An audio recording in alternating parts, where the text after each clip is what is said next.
tribus y comunidades de Medina y alrededores. Y ahí vemos clarísimamente cómo en ese mismo documento la diferencia entre la identidad religiosa y la identidad nacional. Se habla de que los judíos son una comunidad con los musulmanes, los animistas son una comunidad con los musulmanes, los de la tribu tal son una comunidad, es decir, una comunidad, todos son una comunidad. Y luego cada una, dentro de esta comunidad nacional, puede tener una subcomunidad religiosa. Es decir, uno puede identificarse como judío, pero con plenos derechos al respecto de los demás. Y también como musulmán y con plenos derechos en igualdad con los demás, y así. Y esto, por desgracia, muchos musulmanes lo desconocen por razones históricas y políticas obvias. Si queréis luego hablarlo en el debate, lo hablamos. Porque no interesa a quienes manejan, digamos, el poder en los países musulmanes, porque no les interesa desarrollar el concepto de la ciudadanía y la participación. Evidentemente, esta poca participación que sufren los musulmanes no solo la sufren los musulmanes. Ya habréis notado la desafección política que no solo sufren los jóvenes españoles o los ciudadanos españoles. Prácticamente se está hablando de una crisis de la democracia a nivel global porque no despierta entusiasmo y porque no despierta, o por lo menos no motiva, la participación de las mayorías sociales. Y la democracia sin la participación de la mayoría social se ve afectada en su propia legitimidad. Y eso es muy importante también tenerlo en cuenta para que los propios musulmanes o todos los ciudadanos sepan del valor y la importancia de la participación en todos los ámbitos, en todos los sentidos, pero en especial en la participación política, porque es lo que le da legitimidad a nuestras instituciones, que son luego las que rigen nuestros asuntos comunes. Si esa es la realidad, pues vamos a ir un poco a los sueños o esperanzas o qué quisieran conseguir los ciudadanos musulmanes y las comunidades musulmanas de España. Sus esperanzas muchas veces las expresan de diferentes maneras, pero vienen a englobarse un poco en este sentido. Algunos los voy a decir, que es lo que piensan a nivel comunitario, a nivel como colectivo, pero también hay muchos deseos y muchos sueños a nivel personal, a nivel individual, de mucha gente, de muchos ciudadanos y ciudadanas musulmanas. Por ejemplo, la primera es la plena integración y el pleno reconocimiento. Es decir, cuando hablas con las comunidades musulmanas, lo que desean es que se llegue a un momento en el que perfectamente todo el mundo identifique a la comunidad musulmana española como españoles, como los católicos o como los demás, es decir, en plena igualdad, y que no haya ningún prejuicio ni ninguna discriminación o desigualdad al respecto. Es un sueño, es una esperanza muy conseguible. De hecho, a nivel legal prácticamente se ha conseguido, salvo en algunos detalles, pero generalmente perfectamente existe esa igualdad. Pero sabemos muy bien que la realidad no se limita a la realidad jurídico-legal, sino que también, sobre todo, a nivel cultural, a nivel social. Por lo tanto, debería, digamos, una de las esperanzas es que esa integración se llegue a ser plena y que ese reconocimiento sea pleno. El reconocimiento tanto de los méritos y las aportaciones de los musulmanes, tanto en el pasado como en la actualidad, y viceversa. Son muchos los datos que hablan de la importancia, en este caso datos que he manejado hace un tiempo de la Caixa, sobre la aportación de la inmigración, que no es sinónimo de la comunidad musulmana, evidentemente, pero como hemos dicho que la mayor parte es de origen inmigrante, pues sobre todo en la época en la que se hizo el estudio, del 96 a 2006, pues se habla de que la media de crecimiento de España en ese periodo, que fue del 3% anual, si la inmigración, el crecimiento habría sido cero. Y sabemos muy bien que toda esa burbuja inmobiliaria, etcétera, pues sobre todo quienes trabajaban era mano de obra inmigrante. Y dentro de esta plena integración y este pleno reconocimiento, lo que se espera es que se identifique al Islam con la paz y con la convivencia, y no con los problemas o con el terrorismo y la radicalización, y también identificar a los musulmanes como ciudadanos autóctonos y no sobre todo como extranjeros, sino que son nuestros conciudadanos, nuestros vecinos, nuestro vecino de la panadería o el profe de tal, etc., como el resto de los demás. Segundo, es que también hay una expresión de esperanza de que los musulmanes llegaran a participar de forma plena y en todos los ámbitos de la vida, económica, social, cultural. Es decir, ¿por qué no podemos tener, yo que sé, a novelistas españoles de confesión musulmana? Pues eso requiere de una educación para los ciudadanos de confesión musulmana para que lleguen a tener la capacidad de ser buenos escritores, buenos artistas, buenos profesores universitarios. Pues así se expresa esa integración plena, y eso requiere una apuesta decidida por la educación. Y por desgracia, y lo tenemos otra vez que subrayar, si el fracaso escolar en España ya estamos en la cola de la Unión Europea o de la OCDE, pues dentro de España quienes más sufren el fracaso escolar son las clases más humildes, las clases sociales más humildes, y de estas también está la comunidad musulmana, y en especial Ceuta y Melilla, donde la presencia musulmana representa prácticamente la mitad de la sociedad. Y eso tiene que darnos mucho que pensar. Y se hizo un estudio también allá por el año 2007-2008 en el barrio del Hospitalet de Llobregat en Barcelona sobre la comunidad marroquí. En este municipio barcelonés, el profesor de la Universidad de Barcelona que llevó a cabo esta investigación, este estudio, llegó a una conclusión tremenda, catastrófica, como para decir que no hay no quiero que se entienda, ya eso forma parte del pasado, pero es casi para entender de que no hay futuro para la comunidad marroquí, por lo menos del Hospital de Llobregat. El fracaso escolar llegaba al 96%.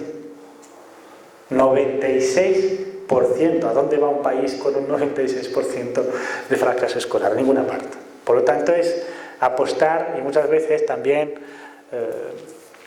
animo a los padres musulmanes, sobre todo de origen inmigrante, a apostar por la educación, sobre todo magrebí, porque las comunidades musulmanas de origen de Oriente Medio o de la India o europeas, es decir, también las hay, sí que apuestan firmemente por la educación. Es decir, cuando vemos a las comunidades de origen sirio, palestino, jordano, o españoles o europeos, encontramos a gente pues, que llega a muy altos niveles de estudios, terminan sus carreras, son profesionales en la medicina, en la abogacía, en la arquitectura, etc.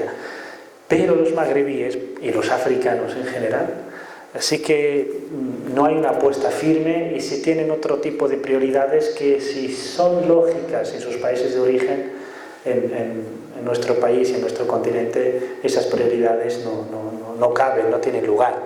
Es decir, tiene más prioridad invertir en los hijos, comprarles lo necesario y llevarles a los institutos y academias necesarias para que tengan un futuro próspero, que de ahorrar o de irse de vacaciones cada año a su país de origen. Son prioridades un poco pues que debería de haber una especie ahí de reformular esta concepción de cuáles son las prioridades, si volver cada año a tu país de origen o de esos 1.500, 2.000, 3.000 euros que te gastas en el mes de vacaciones, invertirlos en tus hijos.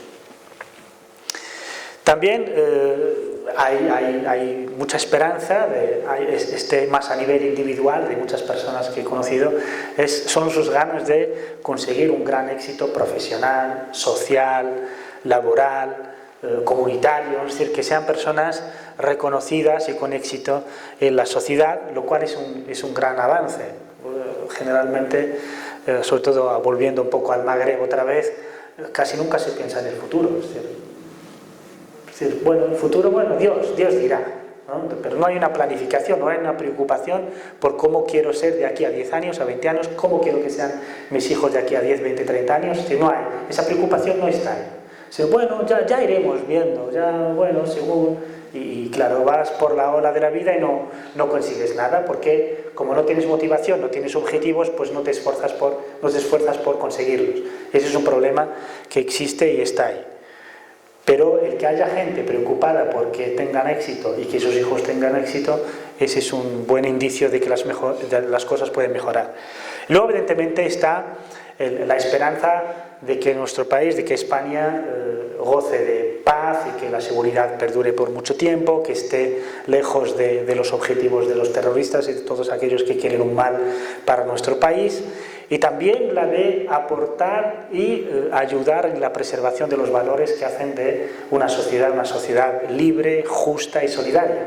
Y eso es muy importante, porque esto ya es un poco pasar hacia una preocupación que va más allá de la comunidad religiosa. Ya no se piensa, gracias a Dios, ya no se piensa solo en el bienestar o en la calma o seguridad o como queréis de la propia comunidad religiosa musulmana, sino ya vemos la expresión de deseos que van hacia todo el país, hacia toda la sociedad española. Hay un grandísimo reconocimiento hacia lo mucho que ha hecho España y la sociedad española por los musulmanes de España, especialmente los de origen inmigrante, y en reconocimiento a todo eso, pues se desea lo mejor al país. Incluso ya los que piensan que sus hijos van a volver en algún momento a su país de origen casi han desaparecido del mapa. Todo el mundo ya piensa no solo tener hijos aquí y que crezcan aquí, sino que mueran aquí y ya. Esto ya es un paso muy importante hacia lo de planificar toda tu vida, todo tu destino en tu país donde vives. Y, cómo no, hay un deseo también de que España sea un factor de paz y de estabilidad en el mundo. De momento, personalmente, mi opinión personal sobre la política exterior española es que favorece mucho estos valores de paz y de estabilidad en el mundo, apuesta por el derecho internacional, lo cual es muy bueno, cuando otros países, incluso de la misma Unión Europea, están dispuestos a saltarse el derecho internacional para entrar en aventuras, etcétera, etcétera. Y también que sea España un puente de diálogo, de entendimiento e intercambio de intereses con el resto del mundo en general y con el mundo islámico en particular. Y si España, que ya tiene buena parte de estas cosas que hemos dicho conseguidas, pero para ser consolidadas y afianzadas todavía más, ahí juega un papel muy importante la propia comunidad musulmana para afianzar los intereses del país en el mundo árabe y en el mundo islámico. Ahora, casi el penúltimo punto, no sé si voy bien de tiempo. Sí. Muy bien. Los obstáculos. Es decir, bueno, todos estos deseos, esta realidad. Ahora, si queremos llegar a esos objetivos y conseguir esas esperanzas y que se materialicen, ¿cuáles son los obstáculos a los que se enfrenta la sociedad en general y sobre todo la comunidad musulmana? El primero es que, por desgracia, vivimos en un mundo que tiende más hacia la conflictividad que hacia la pacificación. Es decir, la coyuntura internacional, que influye mucho también a nivel nacional, tiende más a la polémica, a la visión cortoplacista, a lo inmediato, lo cual impide ver más allá de una legislatura, impide ver más allá cómo va a ser la sociedad de aquí a unos años, a 10, 20 años. Por desgracia ya casi se habla de una crisis de estadistas, porque ya no hay líderes en Europa, por eso Europa está en crisis, no hay líderes que esbocen cómo va a ser la Unión Europea en 2030 o 2040. Y que luche para conseguirlo. Lo que estamos viendo ahora es, se nos ha ido Inglaterra, mañana a lo mejor se nos va otro, y a ver qué hacemos con este, a ver qué hacemos con lo otro. Y claro, con los refugiados delegamos la responsabilidad en Turquía, con los inmigrantes de Norteáfrica delegamos la responsabilidad en los países norteafricanos, que evidentemente muy defensores de los derechos humanos o respetuosos con ellos no son famosos por eso. Por lo tanto, digamos que existe una especie de... La situación un poco, la predominante, es que no favorece mucho este entendimiento y no da lugar a espacios, a menos que la gente, que los ciudadanos, que es muy importante en una democracia, tomen la iniciativa y que construyan ellos mismos desde los niveles más locales a lo más nacional e internacional, de conquistar y reconquistar esos espacios de entendimiento, de diálogo y de iniciativas que vayan por el bien de todos. Pero por desgracia la coyuntura actualmente es que se tiende un poco a la conflictividad y también por el predominio de los valores materialistas. Y cuando hablamos de la dignidad humana, cuando hablamos del bienestar, de la solidaridad, etcétera, estamos hablando de valores. Y muchos definen la crisis que vive el mundo actualmente no en una crisis financiera o económica, sino en una crisis de valores. Y por lo tanto, en un contexto de crisis de valores es difícil actuar, pero sí hay que actuar sí o sí justamente en defensa de esos valores.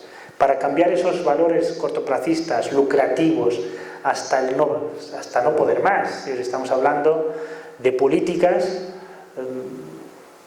en el mejor de los términos y siendo muy diplomáticos, son políticas insolidarias. No me refiero solo a los gobiernos que favorecen a clases sociales determinadas, etc. No.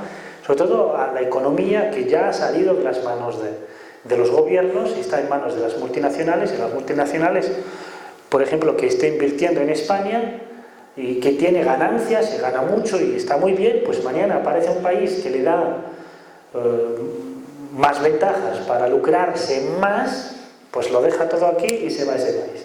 Pues esta lógica, evidentemente, tan egoísta y tan cortoplacista y tan interesada, que no tiene en cuenta la solidaridad, que no tiene en cuenta los intereses de los ciudadanos, que no tiene en cuenta los intereses de los trabajadores, sus familias, del país, de la sociedad, hace que se creen, ya no tenemos el mundo del norte rico y próspero y el sur mísero. Es que ahora ya en cada país, incluso en los países del norte, ya hay focos tercermundistas, ya hay gente que sufre como gente del tercer mundo, y eso es intolerable.